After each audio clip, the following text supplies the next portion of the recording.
بسم اللہ الرحمن الرحیم والصلاة والسلام علی سید الانبیاء والمرسلین وعلی آلہ واصحابہ اجمعین۔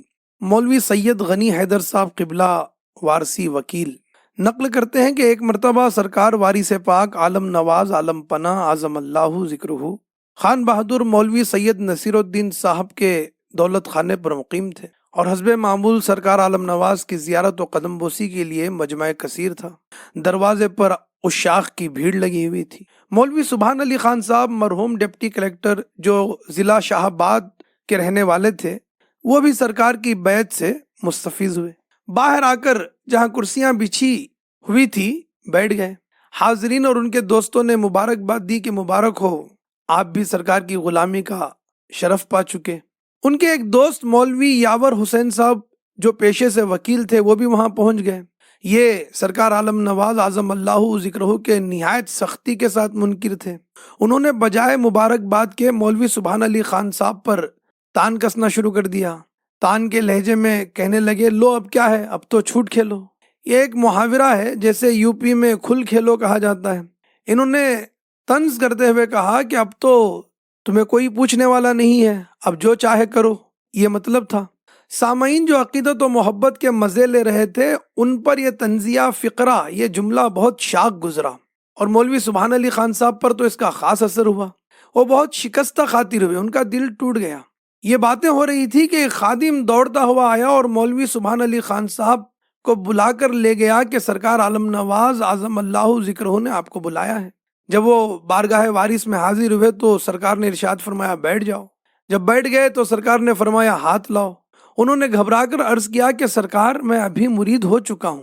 سرکار عالم نواز وارث پاک اعظم اللہ ذکرہ خاموش رہے اور ان کا ہاتھ پکڑ کر کچھ خاص طریقے سے خود پڑھا اور مولوی سبحان علی خان صاحب سے بھی پڑھوایا، اور بعد تجدید بیعت ان کی پشت پر ایک گھونسا مار کر فرمایا جاؤ اب چھوٹ کھیلو۔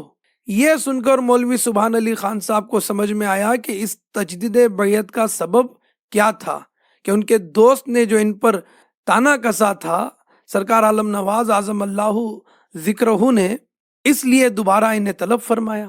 مولوی سید غنی حیدر صاحب فرماتے ہیں کہ 1903 یا 1902 میں یہ واقعہ خود مجھ سے مولوی سبحان علی خان صاحب نے بیان فرمایا تھا جب وہ گیا میں ڈپٹی کلیکٹر تھے۔ ان سے جب میں نے پوچھا کہ آپ کے دل پر اس وقت اس تجدید بیعت کا اثر کیا ہوا اور اب تک کیا اثر ہے، انہوں نے کہا کہ پہلے تو مجھے اپنے حال پر بہت افسوس ہوا کہ میں ایسا ہوں کہ میری تجدید بیعت کی ضرورت ہوئی۔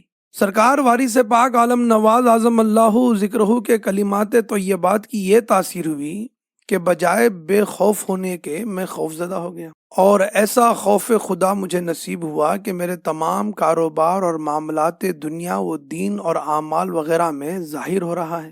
کہیں یہ کام مجھ سے غلط نہ ہو جائے، کہیں خدا اس سے ناراض نہ ہو جائے۔ سرکار وارث ارث علی اعظم اللہ ذکرہ کی یہ برکت بیعت تھی کہ ایک شخص نے جو حضور انور سے بیعت ہونے والے پر تان کیا تو سرکار عالم نواز نے اپنے مرید کی زندگی کا رخ ہی پلٹ دیا، اور تانا دینے والے خود شرمندہ ہو گئے۔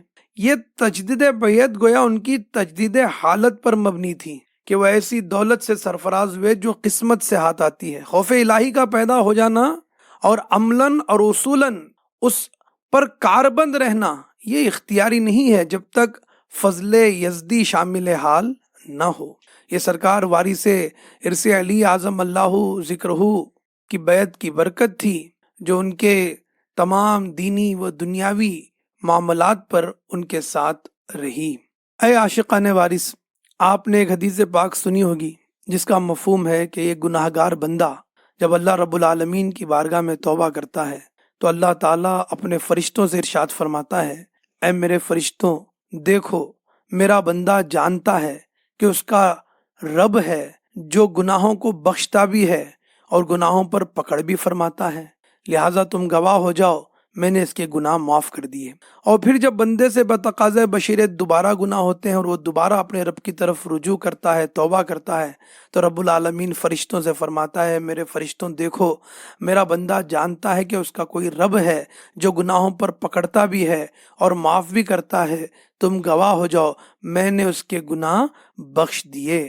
پھر جب بندہ تیسری مرتبہ گناہ کرتا ہے اور دوبارہ رب کی بارگاہ میں رجوع کرتا ہے، توبہ کرتا ہے، تو اللہ رب العالمین اپنے فرشتوں سے ارشاد فرماتا ہے، اے میرے فرشتوں، دیکھو میرا بندہ جانتا ہے کہ اس کا کوئی رب ہے جو گناہوں پر پکڑتا بھی ہے اور معاف بھی کرتا ہے، تم گواہ ہو جاؤ، میں نے اپنے اس بندے کے گناہوں کو بخش دیا اور اس کی مغفرت فرما دی، اب یہ جو چاہے سو کرے۔